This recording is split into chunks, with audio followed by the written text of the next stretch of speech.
ไม่ใช่ที่ขึ้นเวทีไม่ใช่อะไรนะกลัวจะพูดไม่รู้เรื่องแล้วนะเพราะว่ากินตั้งแต่เช้าใครที่มาที่หลังก็มองตัวเองแล้วกันวันนี้เนาะก็คือซิเบ้าเล่าแซ่บว่าไทยมันคัดเขื่อนกูโทษเนาะอ่ะอันดับแรกเนาะมื้อนี้เป็นพิธีเปิดบ้านใหม่ของตะดำละกาเป็นพิธี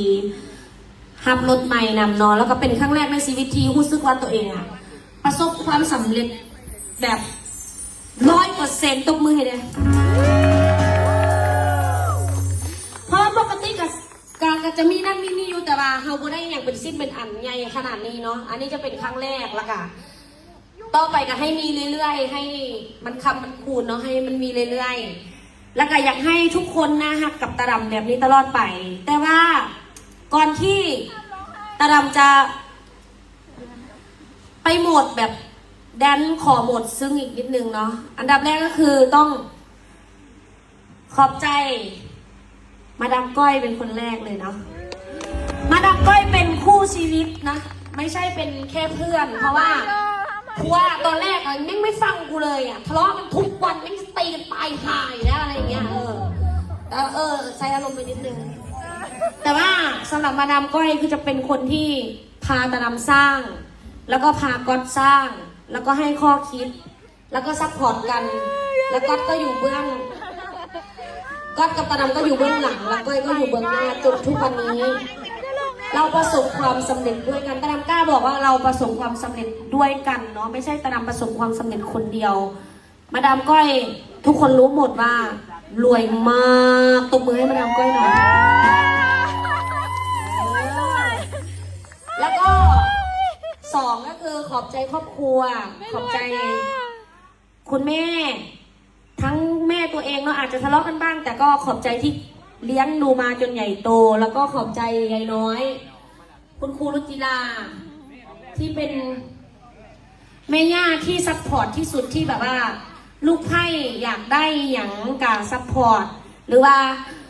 อยากเฮ็ดอีหยังกับแบบว่าให้กำลังใจเนาะอันนี้ก็ต้องให้เครดิตคุณแม่ที่แบบว่าเป็นคุณแม่สมัยใหม่ที่บ่ได้แบบว่าปิดกั้นตัวเองอย่างแบบนี้แล้วก็พร้อมสปอยลูกว่าให้ลูกปรับเปลี่ยนนู่นนี่นั่นเพื่อให้อยู่ร่วมกันและจนมีทุกวันนี้แล้วตะดำเองเนาะก็อยากขอบใจพาร์ทเนอร์เนาะโดยเฉพาะแม่นาอีกคนหนึ่งที่เป็นพาร์ทเนอร์สำคัญของตะดำมากตบมือให้แม่นาแน่ทุกคนที่เป็นพาร์ทเนอร์สำคัญบอยู่ได้ทันเนาะไปแก้ส่งอยู่แป๊บนึงเป็นพาร์ทเนอร์สำคัญที่แบบว่าปังมากเนาะคืออย่างตอนนี้ก็ดับต่อมาก็200,000ซินแล้วนะทุกคนเนาะแบบว่าลิปสติกมันก็เป็นหลักแสนแล้วแบบว่าปังมากแล้วแบบมาแล้วทำให้ตะดำก็มาถึงจุดนี้ได้ก็เพราะแม่นาเนาะแล้วก็กับลูกค้าคนอื่นๆแล้วก็กับลูกค้าทั่วประเทศลาวที่ให้การสนับสนุนเนาะให้การสนับสนุนมาดามดำคอสเมติก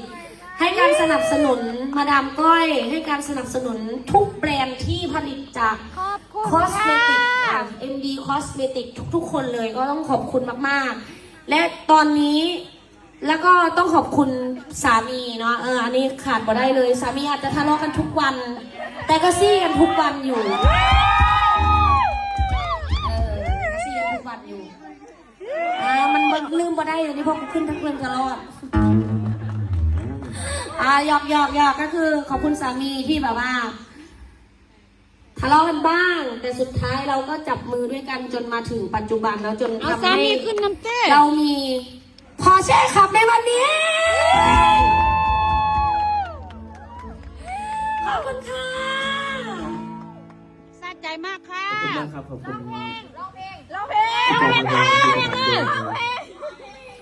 ตอนนี้เจ้าภาพน่าจะยังไม่พร้อมแต่ดึกๆไม่แน่ฮะคนสำคัญไงสิ่งสำคัญมา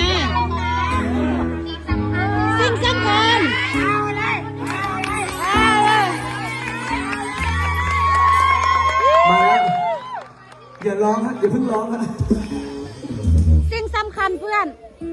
สิ่งสำคัญได้เพลงนี้นะจีบผัว14 คนแล้วได้มือแต่ แล้วต่อไปจีบบ่ได้แล้วจีบได้แต่ผู้เก่านั่นแหละ พี่โต้ขอไม่ไร จีบได้แต่ผู้เก่านั่นแหละจีบบักวัดไปทุกปีรถบัดนี้เย้ อ่ะ